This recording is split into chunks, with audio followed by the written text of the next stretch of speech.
Saxon Algebra 1/2. This is lesson 33. Greetings, students. We're going to talk about unit multipliers again. And that, remember, involves converting from one unit, like inches, to another unit, like feet. And I told you these problems were going to get a little more complicated as we went, and we're going to take a baby step in that direction today. Up until now, we have been converting units of length. And that would be, say, going from inches to feet, or from feet to yards, or maybe in the opposite direction, right? We have feet and we want to change it to inches. We have yards, we want to change it to feet. We're going to continue to do those, but we're going to make them a little bit complicated. We're going to have problems where we have to do two steps. So let's look at that first. That's the first variation we have. Convert 360 inches into yards. All right, so we're going from inches, which are, like that, to yards, which are a yardstick. Now, you may already know how many inches are in a yard. Some people just know that right off, but we're going to pretend that you don't, all right? Because again, other problems will be harder. So what we're going to do, have you ever crossed a stream using stepping stones, where you can't jump across the whole thing, so you have to take a couple baby steps to get across? That's what these problems are like. What we're going to do is we're going to make this conversion. We're going to go from inches to yards, but we're going to have to take 2 steps through the river. Use 2 stepping stones in order to get it to work. So I'm planning out that journey across the little stream. We're starting with 360 inches. I'm going to turn that into a fraction. Then we're going to use 1 unit multiplier to go from inches to feet. And then we'll use the second one to go from feet to yards. All right? Now, in the beginning, you'll think, how did I know to do that? Well, you'll get the hang of it. It's fine. We'll multiply all 3 of these pieces together, and then that will give us our answer. I might not be able to fit the answer into this blank because I made really big boxes, but you'll get the idea. Okay, so we start with our first step. We want to convert from inches to feet. So we imagine, what are the 2 ratios that would allow us to do that? Well, let's see. There's 12 inches in every 1 foot, and for every 1 foot, there's 12 inches. This is this weird way of writing the same thing twice, right? And we know that we want to use the one that has the starting unit in the bottom. So that's going to be this one, right? So we copy it in, 1 foot for every 12 inches. Later, we're going to skip this writing down step and just jump into it, but not today. All right, now I look at the units and make sure, yeah, that cancels. That's good. That's what I wanted. Now our answer it has been written in terms of feet, but we want yards. So we need to convert our second step. I know that there's 3 feet in every 1 yard, and for every 1 yard, there's 3 feet. Okay, so there's 2 versions of the same relationship, and I get to choose between those. Now, how do I know which one to pick my starting ratio? But now I recognize, well, it's not inches anymore. We're not starting in inches. Now we're in feet, all right? So my starting unit has shifted after the first cancellation. Now it's here. It works the same way, but I just have to recognize that, okay, that unit's gone. I canceled it there. Now this is my new starting unit. I want feet on the bottom. That's this one. So 1 yard for every 3 feet. Now my feet cancel. That sounds weird. My ending unit is yards. That's what I want. Fabulous. The units have all worked out. Now all I have to do is just gather up the numbers, and it's going to be 360 times 1 times 1. 360 over 1 times 12 times 3. And I'm not even going to multiply it through. I'm just going to leave it like that. 360 times, divided by rather, 12 times 3 yards. We could reduce that, but you don't even need to. That's the right answer. All right.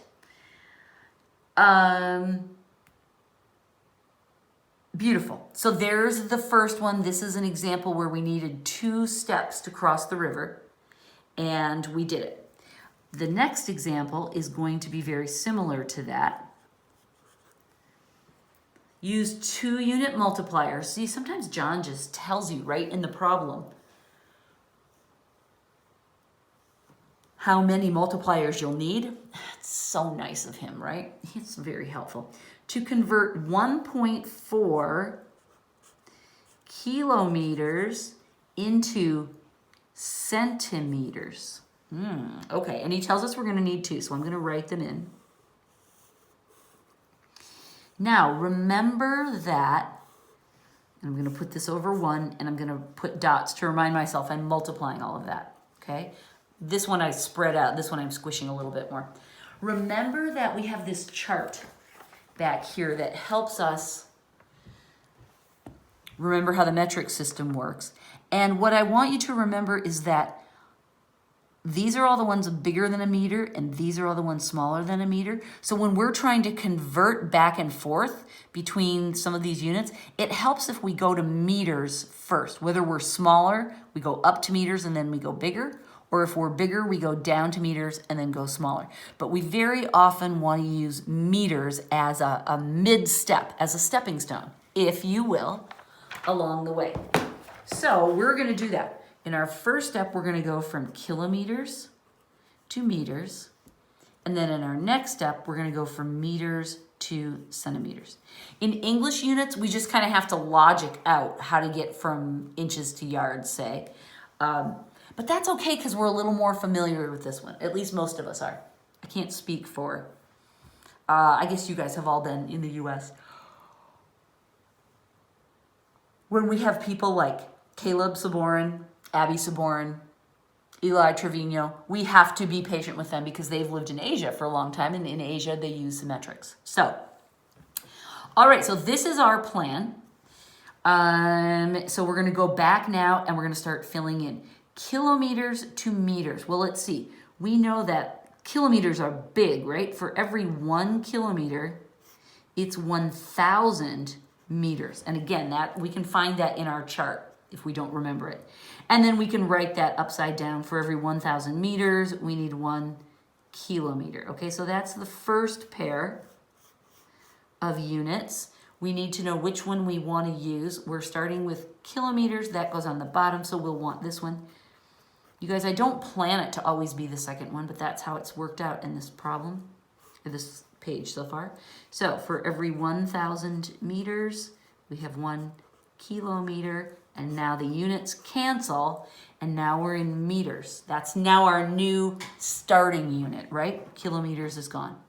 So now we're going to figure out the relationship between meters and centimeters. Centimeters are littler, right? And it has that word cent on the beginning, and that reminds me, oh right, 100. Just like a cent, you need 100 cents to be a dollar. You need 100 centimeters to be a meter. So 100 centimeters equals 1 meter, and 1 meter equals 100 centimeters. Those are my 2 options. I'm only going to choose one. I want meters on the bottom. Oh, look, I finally got the one on the left.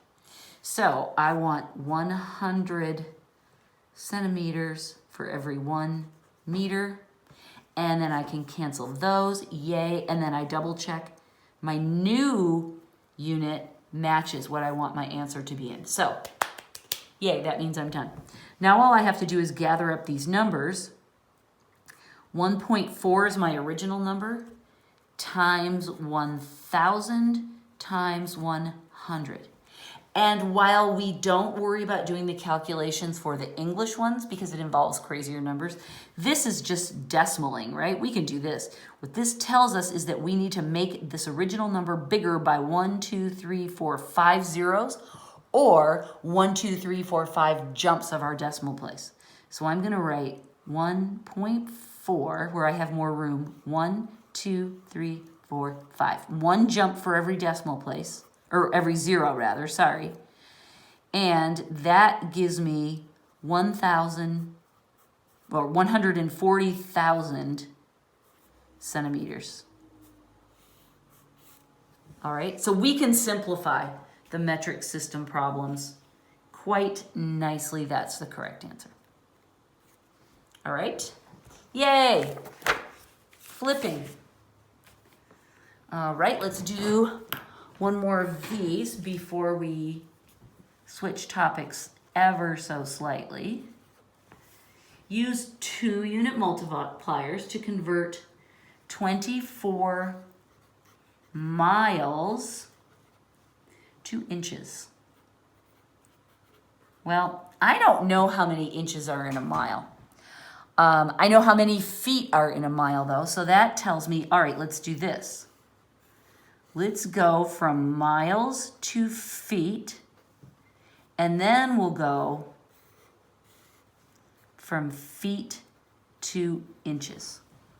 Okay, that's my game plan for crossing the river. These are the 2 stepping stones I'm gonna wanna use. Do you ever do that when you're crossing the river and you're standing there and you're like, which stone should I go to next? That's exactly what this is like. You plan it out and then you start hopping. Okay, so we wanna go miles to feet. Now, here are the 2. 1 mile is equal to, do you know it? 5,280 feet. That's the one everybody struggles to remember. For 5,280 feet equals 1 mile. Those are my 2 choices. 2 ways of saying the very same thing, but I choose the one that's right for my problem by saying I want miles on the bottom. That's here. Oh, I'm back on the right again. So this is going to be 5,280 feet over 1 mile. I'm abbreviating here. That's fine. It still cancels. All right, so now I'm in feet. All right, that'll be my new starting unit. Feet to inches. Okay, 12 inches gives me 1 foot, and 1 foot is equal to 12 inches. I can't tell you how much that used to bother me, you guys. I was like, how is that 2 different ratios? It's not. It's 2 forms of the same ratio. All right, so we're starting with feet, so I want feet on the bottom. There it is. 12 inches for every 1 foot. Now the feet cancel. I'm left with inches, and look, that's exactly what I want. Yay. It doesn't matter that that's abbreviated and that's not. That's just me. All right, so now all we need to do is multiply. I've got a bunch of numbers up top. 24 times 5,280 times 12 inches, and look, it's just 1s across the bottom, so I don't even need to write that. And that's a little messy, but this is perfectly fine. You could also do it with parentheses rather than the dots, which I like a little better. It seems a little clearer, but that's dealer's choice. That's the correct answer. If you multiplied it through, you'd find out that it was 1,500,000 inches. It's a lot of inches in 24 miles. Okay, so there's practice in converting units of length, right? Inches, feet, yards, miles, kilometers, meters, centimeters. Those are all measuring length. And we had to make a step in the middle in order to cross the whole stream.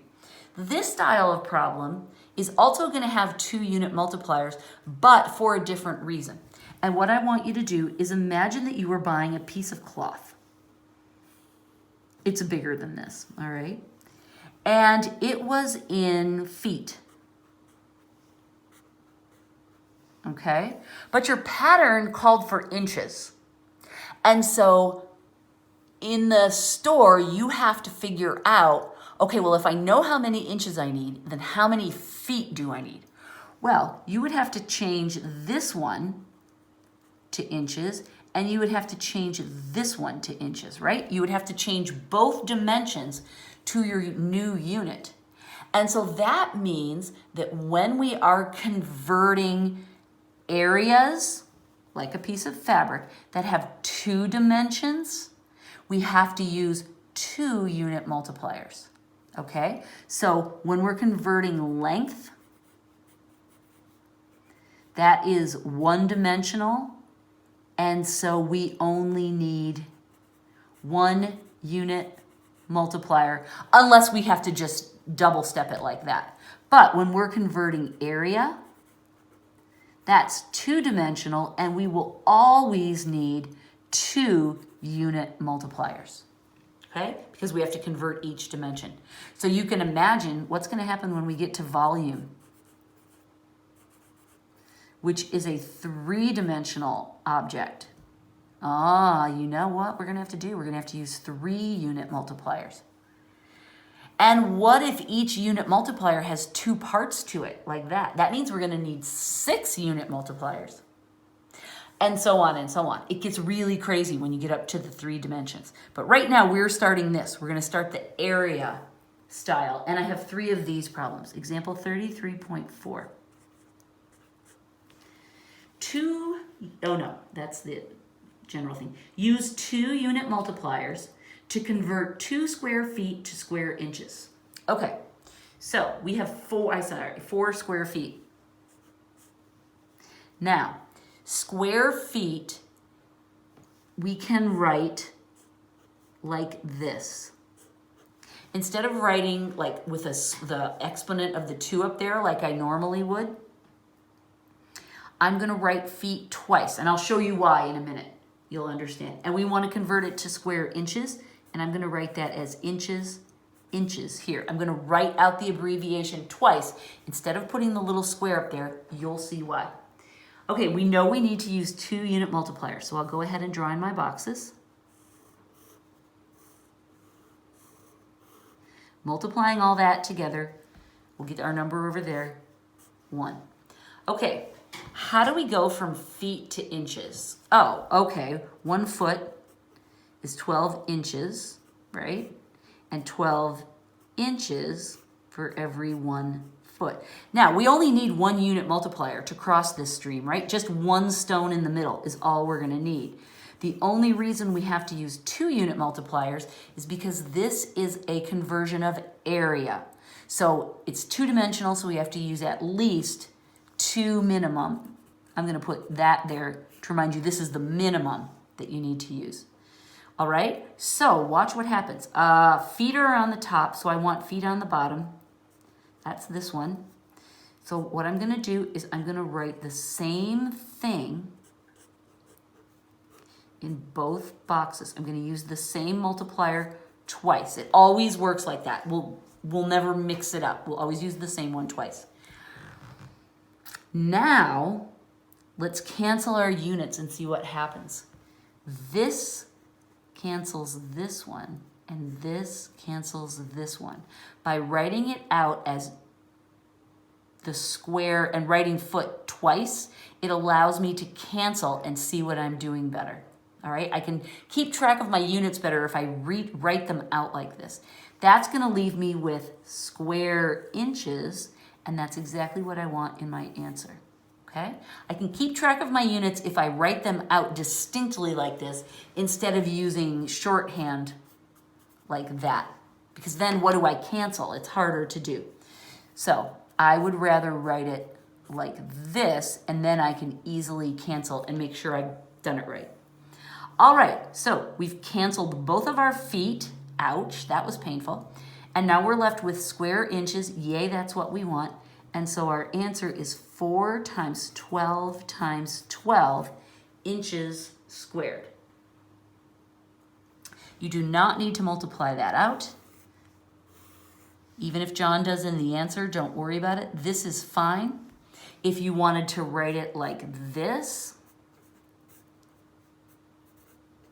that would be the very same thing, wouldn't it? 4, 12 squared, inches squared. This is another way that's perfectly acceptable. All right? So you can mix it up. You can do it how you want, as long as it's very clear that these are the components and that's your unit. Okay, let's try another one. Okay, so let me just say one thing though. This was crossing the stream, and we used 2 unit multipliers, but it was the same one. We used it twice because we were converting area. That was different than up here where we were needing 2 stepping stones to get across, but we were still in length, right? 33.5.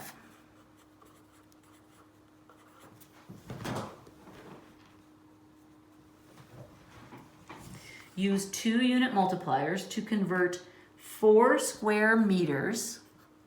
Okay, instead of writing meters squared, I'm going to write meters twice. Meters, to square centimeters. Centimeters. All right. John told us that we're going to need 2. And as I'm writing this, I go, oh, right. It's because I know how to get from meters to centimeters in a single jump, but it's area because it's squared. So that reminds me, oh, right. That's why I have to use 2. All right, so how do I get from meters to centimeters? Well, let's see. A meter is bigger, and there's 100 centimeters in a meter. So for every 1 meter, there's 100 centimeters. And for every 100 centimeters, there's 1 meter. Those are my 2 choices.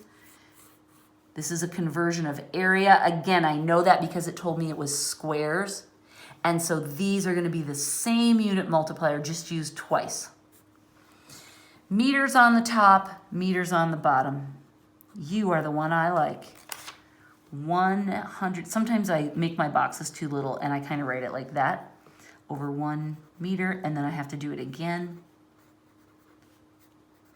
There's never an instance, just so you're clear, in which you would use both of these. It's always one or the other, and you use the one you like twice.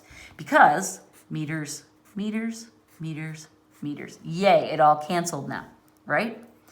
And then we're left on the top with 2 centimeters, but that's exactly what we want in our answer. Yay. So 4 times 100 times 100, all ones on the bottom so we don't have to write it. And again, for these metrics, you guys, it's so easy. Let's go ahead and write out the answer. There's no decimal in there, so it's just 4 with 4 zeros. 1, 2, 3, 4. And let's see, that would be 40,000 centimeters squared. That's how I'm going to choose to write this answer. Yay, it's right. Yay. And the last one. And let me just point out that in these problems, we continue to go back and forth between English and metric. That's how we're going to approach these now, is we're just going to mingle the 2 different standards, if you will. We're just going to mingle them back and forth because we understand both of them now. And you've got that chart on page, this one. You've got this chart to help you make sense of the metrics if you don't remember them. And hopefully you've written down any of the English unit relationships, like 5,280 feet in a mile. Write down any of those that you don't already know. Use 2 unit multipliers to convert 400 square inches. So 400 inches to square feet. I don't have square feet. Do you have square feet? Fred Flintstone has square feet.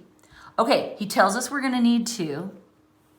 And we start thinking, why do we need 2? Because we know how to go from inches to feet. We don't need to cross multiple stepstones. Oh, right, it's because it's area and we have to do each dimension, the length and the width. This goes over 1. All right. Inches to feet. Well, there's 12 inches in 1 foot. Again, if you don't know any of these little relationships that I'm writing down, copy them into your homework book. Right? 1 foot for 12 inches. There it is, my beautiful knowledge. I only need one or the other. That's what the dotted line reminds me is. I don't need both. I just need one or the other. I write them both down so that I can choose. Inches on the top, inches on the bottom. Ah, it's on the right again. So 1 foot for every 12 inches. Always use them exactly the same in this style of problem where we're converting area. You would never choose one than the other. Now we cancel, make sure we did it right. Top to bottom, and now we have feet times feet on top, and that's exactly what we want, feet times feet. I want to see you circling and squaring and doing these exactly like I do. Exactly, you guys. And again, it's not because these problems need you to do it. It's because the ones in the future will make you cry if you don't have a super organized way to do this. Joel, you'll cry the hardest, so make sure that you're doing it exactly like I said, okay? I'm being very, very bossy and controlling about this because I know the future and you don't. That's the only reason why. And remember, I do like to give you as much freedom as is wise for you to approach problems how you want. I'm 100% about your trusting your instincts. But in this case, I know something you don't know, and that is you're going to want this process later. Okay, we're all good. Our units worked out. Now we just gather up our numbers. 400 on the top divided by 12 squared on the bottom. I'm just going to leave it like that. And that is a perfectly lovely answer. Yay! That's lesson 33. You guys, this was a good, rigorous, challenging lesson. If you're a little breathless, if you have a little bit of a headache and you think you'd like to go get something to eat and take a break from me and my unit multipliers, I don't blame you. But that's good stuff. Let me know if it challenges you more than you like. And I will see you for lesson 34. Bye.